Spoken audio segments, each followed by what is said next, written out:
ভিডিওর শুরুতে একটা কথা বলতে চাই। বলো বাবাজি। যারা বলে সাকিবের দিন শেষ, সাকিব অভিনয় পারে না, সাকিবের ছবি কে দেখে, তাদের জন্য ঠিক বলেছো।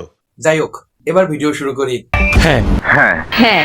একটা সিনেমা হিট হওয়ার পিছনে সব থেকে গুরুত্বপূর্ণ ভূমিকা পালন করে টিজার, ট্রেইলার এবং প্রমোশন। ঠিক বলেছো। চলতি মাসের 5 তারিখে মুক্তি পায় রকস্টার সিনেমার টিজার। এই টিজারের দৈর্ঘ্য ছিল 1 মিনিট 20 সেকেন্ড। প্রথম 40 সেকেন্ডে দেখা যায় শাকিব খান আগুন ঘুমিয়ে আছে।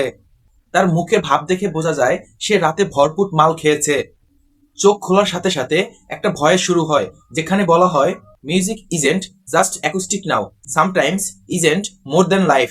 এটার মানে হলো মিউজিক শুধু একটা বাদ্যযন্ত্রের ভিতরে সীমাবদ্ধ নয়, এটা একটা অনুভূতি যা অনেকের জীবনে গুরুত্বপূর্ণ ভূমিকা পালন করে। সাথে আগুনের ঘাড়ে একটা ট্যাটু দেখা যায়। এটার মানে হলো আগুনের জীবনে সব থেকে গুরুত্বপূর্ণ দিনকে স্মরণীয় করে রেখেছে। কেসটা তুমি ধরেই ফেলেছো। আগুন কাজী সাবিরের সাথে ড্রিঙ্কস করছে, মনোযোগ দিয়ে গান লিখছে, গান গাওয়ার প্রস্তুতি নিচ্ছে। এবং আগুনকে দেখা যায় কোনো একটা বিষয় নিয়ে একটা লোকের সাথে ডিল করছে।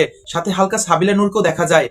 আগুনের শুরুর স্ট্রাগল থেকেই সাবিলা নূর থাকবে, হয়তো শেষে বিসিএস ক্যাডার দেখে বিয়ে করে ফেলবে। কি আশ্চর্য কথা। মেয়েদের এখানেই একটা সমস্যা, প্রেম করে নিজের ইচ্ছায়, বিয়ে করে পরিবারের ইচ্ছায়।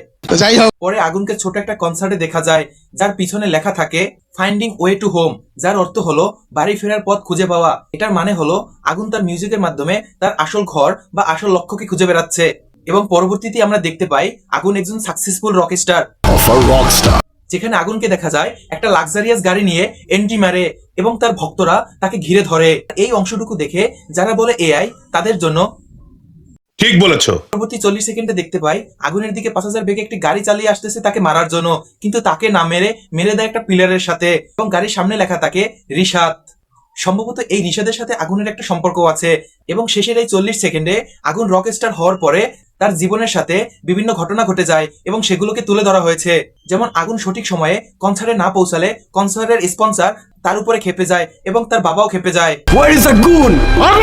এবং বিভিন্ন সময় আগুনকে দেখা যায় স্টেজে উঠে মাইক ফেলে দিচ্ছে, খাবার ফেলে দিচ্ছে, বিভিন্ন জিনিসপত্র ভাঙচুর করছে এবং মারামারি করতেও দেখা যায়।